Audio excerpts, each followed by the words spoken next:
Hello everyone.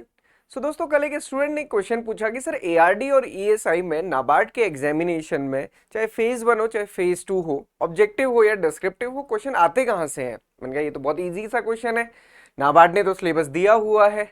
तो student ने कहा सर नाबार्ड ने सिलेबस तो दिया हुआ है बट सिलेबस में तो एग्रीकल्चर भी लिखा है, हॉर्टिकल्चर भी लिखा है, एनिमल हस्बेंड्री भी लिखा है, फिशरीज भी लिखा है, और ये तो अपने आप में एक पूरे पूरे इतने बड़े बड़े सब्जेक्ट्स हैं, मतलब पूरी पूरी डिग्री है। पढ़ेंगे तो पढ़ेंगे कहाँ से, तो मतलब पढ़े तो पढ़े क्या, करे तो करे क्या। तो मैंने सोचा जो मैंने वहां पे आंसर दिया और जो हमने कल वहां पे क्लास में डिस्कस किया, आज मैं आपके साथ वो डिस्कस करने वाला हूँ। सो क्वेश्चंस एआरडी एंड ईएसआई में आते कहाँ से हैं।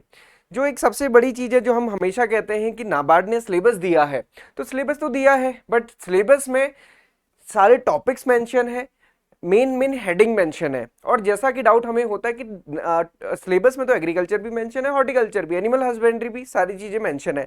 बट साथ में यहाँ पे आपको देखना है कि एनिमल हस्बेंड्री के सामने जो चीजें मेंशन है ना, केवल यही टॉपिक आपको पढ़ना है, पूरा जो ग्रेजुएशन प्रोग्राम है एनिमल हस्बेंड्री का वो नहीं करना है। सो एक चीज तो हमें यहाँ से पता चलती है कि सिलेबस में जो है हमें वो पढ़ना है। बट फिर भी क्वेश्चन यही होता है कि जो सिलेबस में हम वो पढ़ेंगे बट उसमें भी क्वेश्चन कहाँ से आएगा, क्योंकि लास्ट ईयर एक क्वेश्चन ये भी आया था कि जो सबसे ज्यादा कट रोज की सेल होती है वो किस दिन होती है, क्रिसमस डे के दिन, फादर्स डे के दिन, वैलेंटाइंस डे के दिन, रोज डे के दिन। कमेंट बॉक्स में बताइएगा कि कौन सा सही आंसर है इसमें। अब ऐसा क्वेश्चन ये कहाँ लिखा है कि ऐसा क्वेश्चन आएगा, सो ये एक बड़ा डाउट होता है। तो इसके लिए जो सबसे बढ़िया अप्रोच है वो ये है कि सिलेबस तो आप देखेंगे ही, सबसे इंपॉर्टेंट है कि जो प्रीवियस ईयर का पेपर है उसको आपको देखना है। अब प्रीवियस ईयर का पेपर कैसे देखेंगे, हम हमेशा ही कहते हैं कि आपकी प्रिपरेशन प्रीवियस ईयर से स्टार्ट कीजिए, बट यहाँ पे हम बात कर रहे हैं केवल एआरडी एंड ईएसआई की। तो इसका ये पीडीएफ है, ये डिस्क्रिप्शन बॉक्स के लिंक में मिल जाएगा, तो इसलिए अब मैं आपको जस्ट अभी शो कर रहा हूँ, आप डाउनलोड करके इसको देख सकते हैं। ये पूरे पूरे क्वेश्चंस हैं। इसमें हमने क्या किया है, फेज 1 के भी और फेज 2 के भी, phase 1 phase 2, objective plus descriptive सारे क्वेश्चंस का कंपाइलेशन किया हुआ है, एआरडी के भी और ईएसआई के भी। तो आप इन क्वेश्चंस को देख सकते हैं। जैसे यहाँ पे जो सबसे पहला क्वेश्चन आया था, कोकोनट इज प्रोपगेटेड थ्रू, तो आपको पता चल गया कि हॉर्टिकल्चर से क्वेश्चन आता है। और जनरली वो ये पूछते हैं कि जो प्लांट है, चाहे फ्रूट है, चाहे वेजिटेबल है, चाहे फ्लावर है, उसका प्रोपगेशन कैसे होता है ना। प्रोपगेशन मेथड से क्वेश्चन आते हैं। आपने इससे पहले भी देखा होगा, लास्ट ईयर क्वेश्चन आया था कि लीची कैसे प्रोपगेट किया जाता है, उससे पहले आया था कि मैंगो कैसे प्रोपगेट किया जाता है। सो मतलब नाबार्ड के पास जो टॉपिक्स है, मतलब जो सिलेबस में दिया है और उसके अकॉर्डिंग एक एक इस टाइप का क्वेश्चन आता है कि प्रोपगेशन कैसे होता है। तो अब आपको पता चल गया। अब एक सिंपल सा टेबल है इसका, उसको आप याद कर सकते हैं, कौन कौन से फ्रूट्स है और कौन कौन सी मेन टाइप की प्रोपगेशन मेथड है। कुछ ही प्रोपगेशन मेथड है, उनको आप याद कर सकते हैं, तो ये हमको हेल्प होती है। देन दूसरा क्वेश्चन आप देखेंगे, क्लाइमेट स्मार्ट एग्रीकल्चर, जिसको सीएसए भी बोलते हैं, सीएसए यूनिवर्सिटी नहीं, CSA, climate smart agriculture does not include, उसमें वो कौन सा ऑप्शन इंक्लूडेड नहीं है। और इस सिमिलरली आप देखेंगे सस्टेनेबल एग्रीकल्चर, ये डेफिनेशन दी थी और पूछा था कि किसकी डेफिनेशन है। तो मतलब ऐसे वर्ड जो बार बार यूज हो रहे हैं आज के कंटेक्स्ट में, हम न्यूज़पेपर में देखेंगे, चाहे जितने भी कन्वेंशंस हो रहे हैं, जितनी भी कॉन्फ्रेंसेस हो रही हैं, वो कहीं ना कहीं climate smart, climate resilience, smart agriculture और सस्टेनेबल एग्रीकल्चर पे हो रही है। तो ये आइडिया हमें इससे बेसिकली पता चलता है। अब आप कहेंगे ये सिलेबस में दिया है, ये सिलेबस में पूरा का पूरा दिया हुआ है, ये सारी चीजें सिलेबस में मेंशन है। तो इसके लिए क्या कर सकते हैं आप, मैं जस्ट आपको यहाँ पे दिखाऊं, ये पीडीएफ है,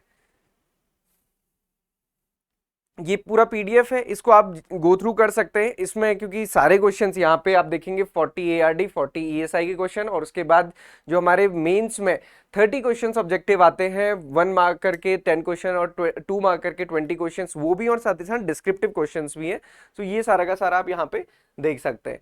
ओके, ये डिस्क्रिप्टिव क्वेश्चंस भी हैं यहाँ पे, और डिस्क्रिप्टिव क्वेश्चंस के ये 2 मार्क के क्वेश्चन है। देखो 2 मार्क के क्वेश्चन कैसे आते हैं, आप यहाँ पे देख भी सकते हैं कि उसमें पूरा का पूरा एक पैराग्राफ दिया होगा, और इस टाइप से 1 2 3 ये फिल इन द गैप्स दिए होंगे, और आपको इन फिल इन द गैप्स को भरना है, ये नीचे क्वेश्चंस में दिया रहता है।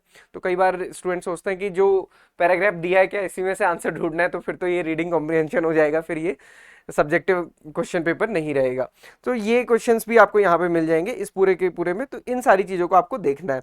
अब इसके साथ में आप देखेंगे डिस्क्रिप्टिव क्वेश्चंस, डिस्क्रिप्टिव क्वेश्चंस क्योंकि वो बहुत इंपॉर्टेंट है, डिस्क्रिप्टिव पार्ट।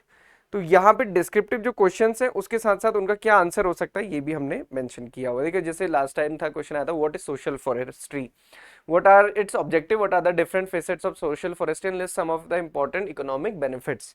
ये 10 मार्क्स में क्वेश्चन था और यही क्वेश्चन लास्ट ईयर भी पूछा गया था फॉरेस्ट्री से रिलेटेड और इस बार भी पूछा गया था। 2021 2022 दोनों टाइम ये क्वेश्चन पूछा गया है। अब आप देख सकते हैं कि फॉरेस्ट्री से क्वेश्चन आता है, फॉरेस्ट्री से प्रीलिम्स में भी आता है। अब आप जब ये पूरा पेपर देख लेंगे तो इस यहां तक पहुंचने में आपको पता चलेगा कि फॉरेस्ट्री से 2 क्वेश्चन प्रीलिम्स में आए और सिमिलरली 2 मार्क का एक क्वेश्चन मेंस में आया और साथ ही साथ पूरा 10 मार्क्स का क्वेश्चन यहाँ पे डिस्क्रिप्टिव में भी आया। तो ये क्लैरिटी हो जाती है, हमें ये पता चलता है कि क्वेश्चंस कहाँ से पूछे जाते हैं। Okay, similarly how globalisation has been benefited the Indian economy. तो जैसे आप देखेंगे इंडियन इकोनॉमी स्टार्टिंग में ही टॉपिक है, फिर ग्लोबलाइजेशन है, तो उस टाइप किस टाइप का क्वेश्चन आएगा, कहाँ से आएगा, ये आपको इससे पता चल जाता है। और ये हमने एक हम कह सकते हैं इलस्ट्रेटिव आंसर्स भी यहाँ पे आपको लिख के दिए, आप वो भी देख सकते हैं। What are the key objective of the NRLM, Pradhan Mantri Matsya संपदा योजना के पूछे गए थे, सोशल इंफ्रास्ट्रक्चर, ये सारे क्वेश्चन यहाँ पे ये देखिए, डिस्क्राइब द प्रधानमंत्री मत्स्य संपदा योजना, डिस्क्राइब एम एंड ऑब्जेक्टिव। तो ये यहाँ पे सारा कुछ मेंशन है, आप इसको एक बार जस्ट गो थ्रू कर सकते हैं। आई होप कि आपके लिए हेल्पफुल होगा, आप इसको जरूर गो थ्रू कीजिए। डाउनलोड लिंक में आपको, आप इसको डाउनलोड कर सकते हैं, हम अपने टेलीग्राम चैनल में भी शेयर कर देंगे। और ये एक अच्छी अप्रोच हो सकती है ये समझने के लिए कि क्वेश्चंस कहाँ से आते हैं, क्योंकि अदरवाइज ये डाउट बहुत बड़ा होता है। क्योंकि ये कह देना भी बहुत आसान है कि सिलेबस तो दिया है उससे पढ़ लें, सिलेबस भी इतना सारा है और उसमें भी कैसे क्वेश्चन आएगा, कहाँ से आएगा, नहीं पता चलता है। तो ये अप्रोच से आप थोड़ा सा चलेंगे तो आपको थोड़ा सा बेटर लगेगा। आप इसको गो थ्रू कीजिए और फिर उसके बाद आप अपनी कोई भी जो डाउट है, क्वेरीज है, वो आप हमारे साथ शेयर कर सकते हैं। So this is all for today. So students, prepare with IXMB to make your preparation 50% faster. Thank you and have a very great day ahead.